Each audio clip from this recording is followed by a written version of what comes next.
In order to understand the universe, you must explore the universe. And that's the motivation to accelerate humanity's future in understanding the universe and extending the light of consciousness to the stars.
We have a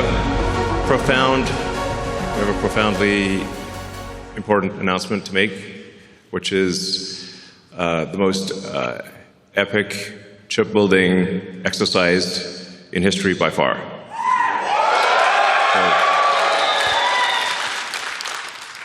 This is really going to take things to the next level.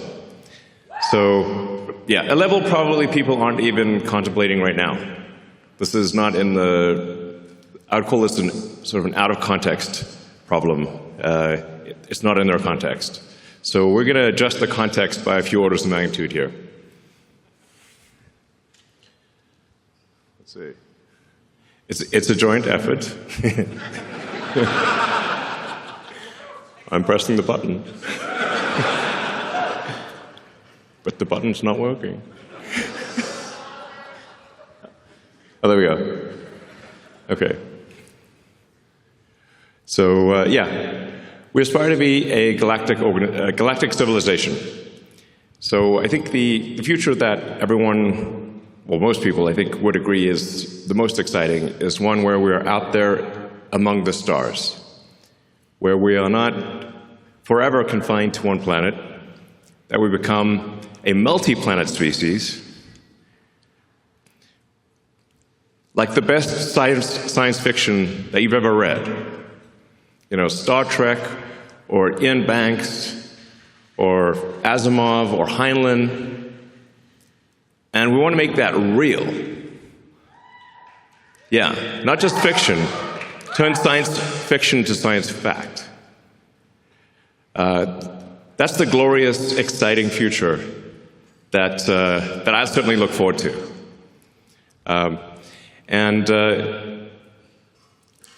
It's worth considering sort of like, how would you rate civilizations? You know, there was a physicist, I think it was Russian, in the 60s, Kardashev. He thought about, at a high level, how would you consider any given civilization? And he said, well, if you're type 1, you're using most of the energy of your planet. And we actually still have quite a ways to go to be properly a type 1. We're still using a tiny fraction of the sun's energy that reaches our planet. Let's see. Yeah, there we go. But the Earth only receives about 1/2 billionth of the sun's energy. So the sun is truly enormous. The sun is 99.8% of all mass in the solar system. So sometimes people will ask me, like, what about, you know, other sources of power on Earth? Like, what about fusion on Earth? Well, that is unfortunately very small because the sun is 99.8% of mass in the solar system. And Jupiter is about 0.1%, and Earth is in the miscellaneous category. We are, I think it's Carl Sagan, I think, might have said, Earth is like a tiny dust mote in a vast darkness. Very, very small. The sun is enormous. So the way to actually scale civilization is to scale power in space. This is necessarily true because we actually capture such a tiny amount of the sun's energy on Earth because we're just this tiny dust mote.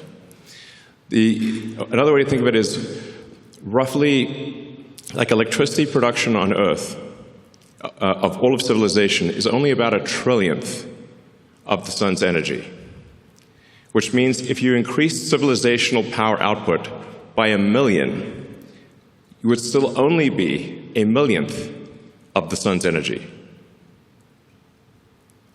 I mean, it's awe-inspiring to consider that, just how tiny we are in the grand scheme of things.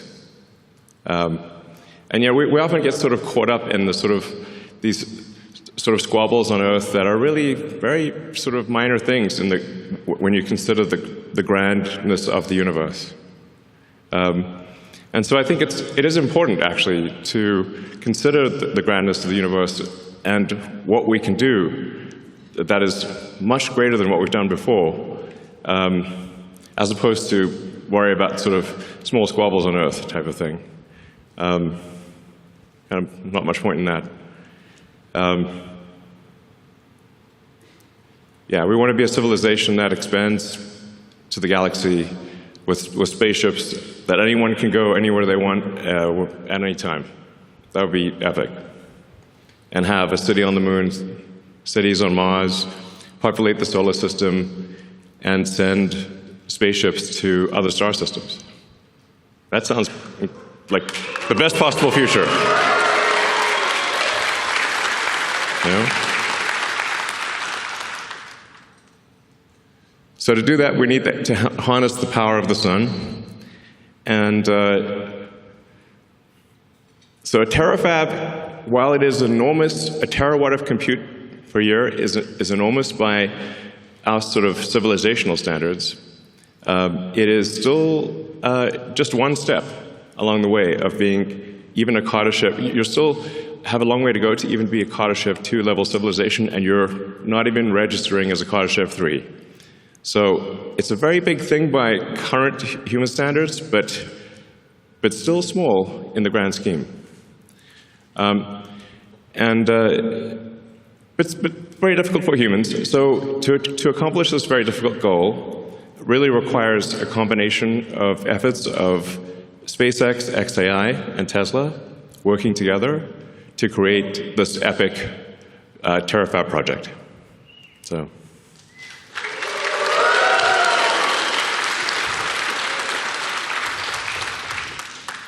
And Tesla and XAI and SpaceX have all done amazing things that people did not think would be done before. So there's the Giga Texas fab here. There's the Optimus robot that's being built. There's a global supercharging network.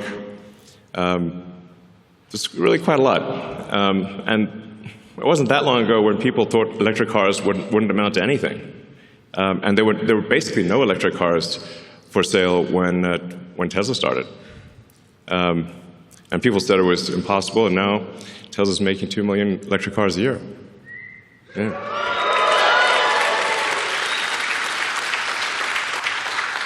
And then XAI, although it's a new company, now part of SpaceX, has also built the first gigawatt-scale compute cluster, which in record time.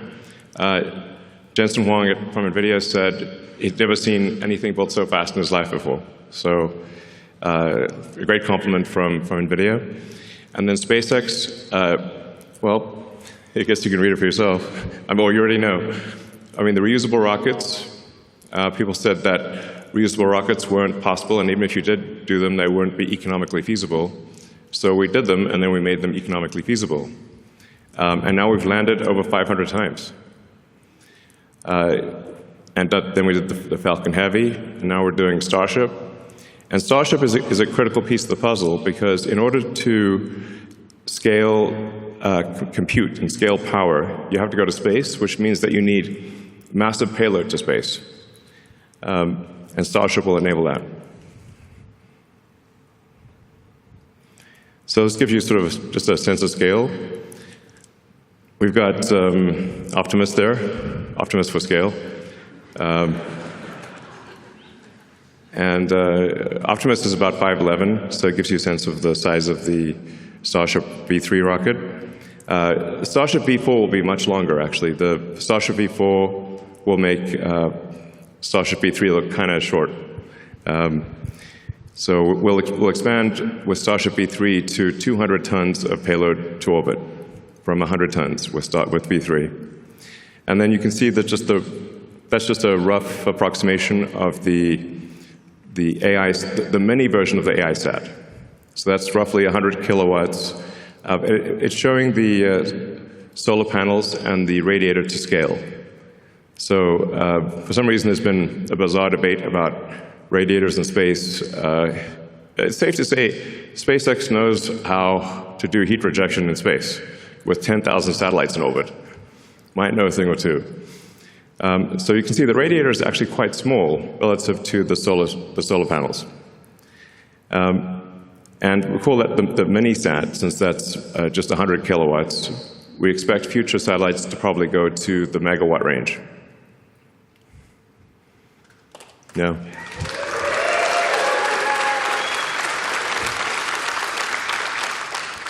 So in order to get to the terawatt of compute per year, you need about 10 million tons to orbit per year, and at 100 kilowatts per ton. So we're confident this is feasible. Like, no new physics or impossible things are required to get there. So I'm confident, actually, that SpaceX will get to 10 million tons to orbit per year. And then we're building up to a terawatt of solar. So that solves will solve the solar problem, the power generation. So then the key missing ingredient is therefore a terawatt of compute. So this announcement is about solving the key missing ingredient. To give you a sense of what we're talking about, the current output of AI compute is roughly 20 gigawatts per year. This chart explains why we need to build the TERAFAB. Because all of the rest of the output from Earth is about 2% of what we need. So if you add up all the fabs on Earth combined, they're only about 2% of what we need for the terawatt project, or TERAFAB project. So, you know, we certainly want our existing supply chain to be clear. We're very grateful to our existing supply chain, to Samsung, TSMC, Micron, and others. And we would like them to expand as quickly as they can, and we will buy all of their chips. I have said these exact words to them. But there's a maximum rate at which they're comfortable expanding, but that rate is much less than we would like. And so we either build the TERAFAB or we don't have the chips. And we need the chips, so we're going to build the TERAFAB.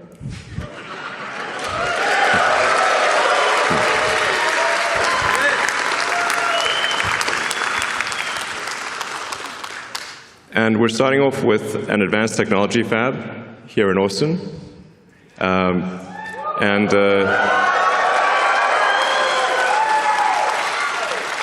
I believe Governor Abbott is in the audience. I'd like to thank Governor Abbott and the state of Texas for their support.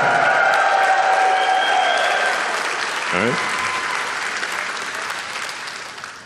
So in the advanced technology fab, we will have all of the equipment necessary to make a chip of any kind, logical memory, and we will also have all of the equipment necessary to make the lithography masks. So in a single building, we can create a lithography mask, make the chip, test the chip, make another mask, and have an incredibly fast recursive loop for improving the chip design.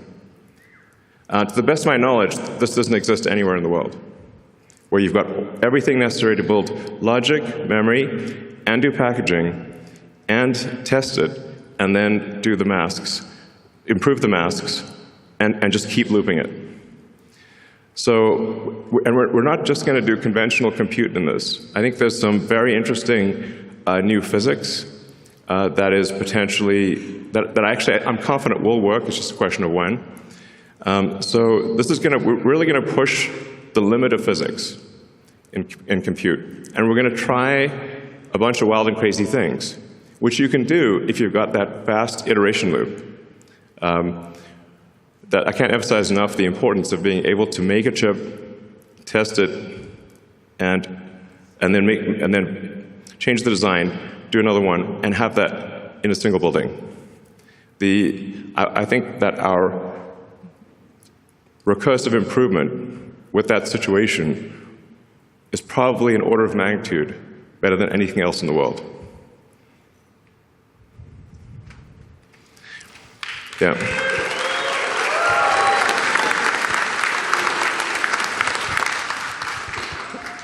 So broadly speaking, we expect to make two kinds of chips. One will be optimized for edge and inference.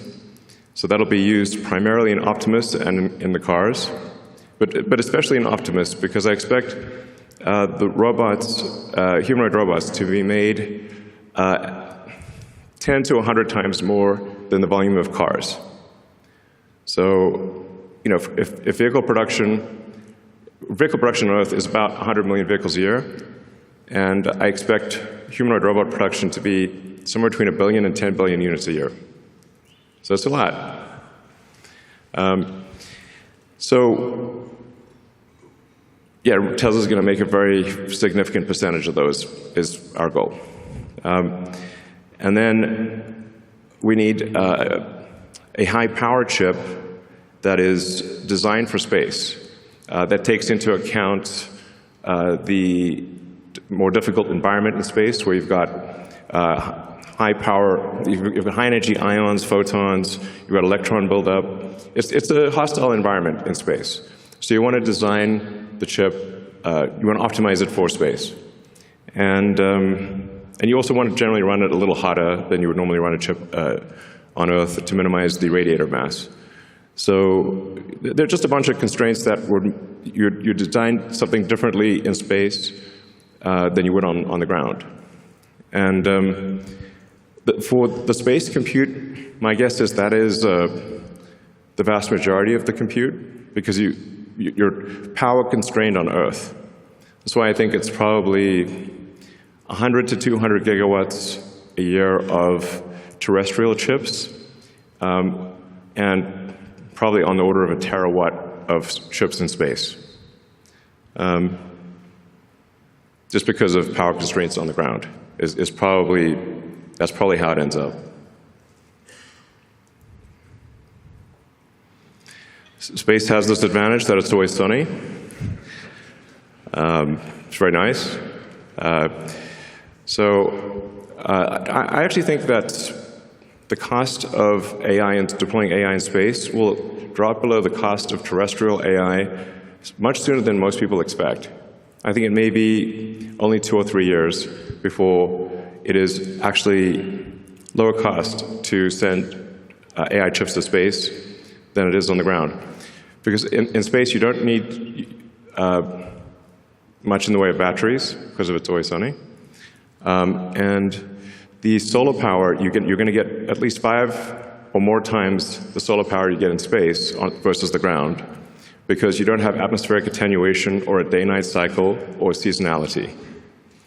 And you're always normal to the sun. So you're really maximizing the solar power at that point.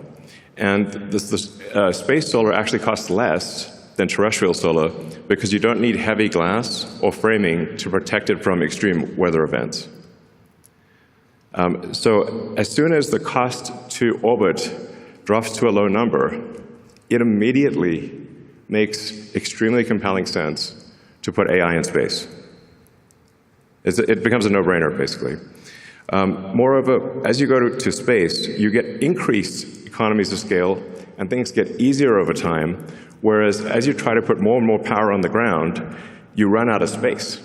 And you start using up the easy spots, and then you get next level NIMBY. Nobody wants the thing in their backyard.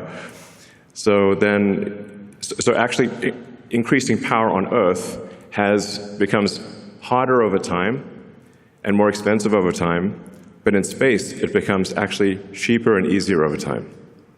These are very important points. So.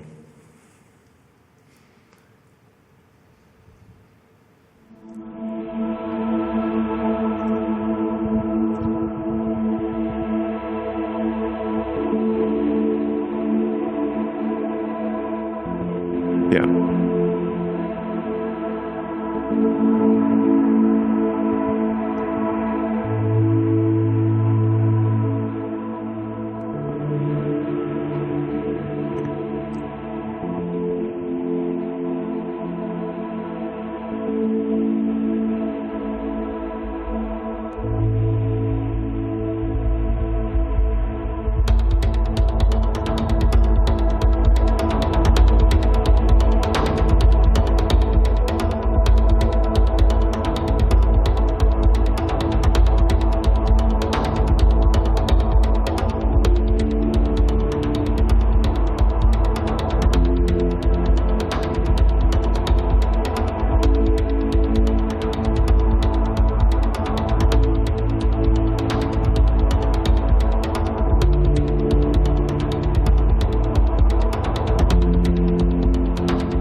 So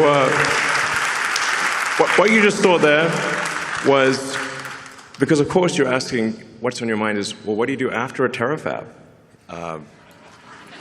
Don't think small. Well, yeah, good point. So we, how do you get to a petawatt is the obvious next question. And you get there by having an electromagnetic mass driver on the moon with robots, with Optimi, and obviously lots of humans. And with that, you can send a petawatt. You can create a petawatt of compute and send that to deep space. Because on the moon has no atmosphere and has 1/6 Earth gravity. So you don't need rockets on the moon. You can literally accelerate it to escape velocity from the surface. And that dramatically drops the costs, once again, of harnessing power and enables you to go 1,000 times bigger than a terawatt. So for sure, the future I want to see, I want to just live long enough to see the mass driver on the moon, because that's going to be incredibly epic. Yeah.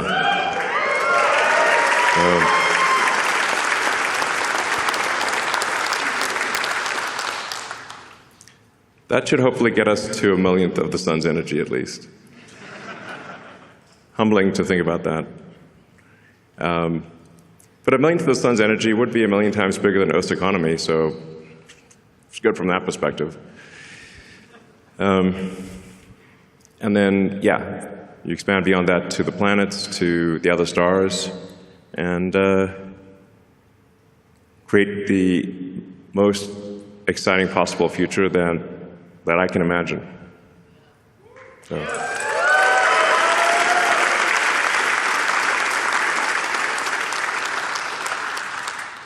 This looks a bit like the opening in Idiocracy with Mike Judge. unlocking an age of amazing abundance. Yeah, obviously the elements of that are sustainable energy, space travel, and AI and robotics that bring amazing abundance to everyone. It's really the only path to amazing abundance is AI and robotics, which is not to say it can't go wrong. Hopefully, but I think it'll probably go right, and it'll be a future that you love.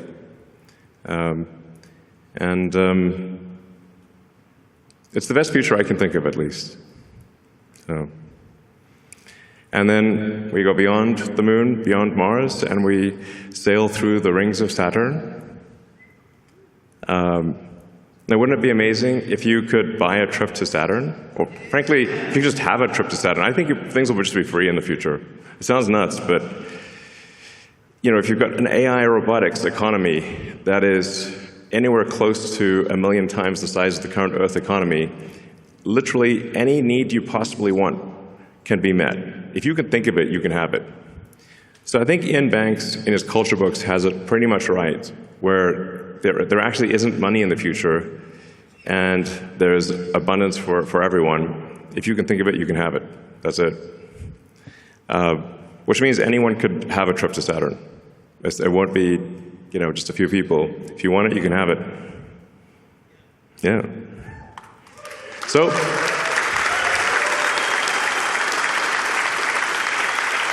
yeah, join us on this journey, and help us design incredible chips and make incredible chips and build a terawatt of chips, a terawatt of solar, and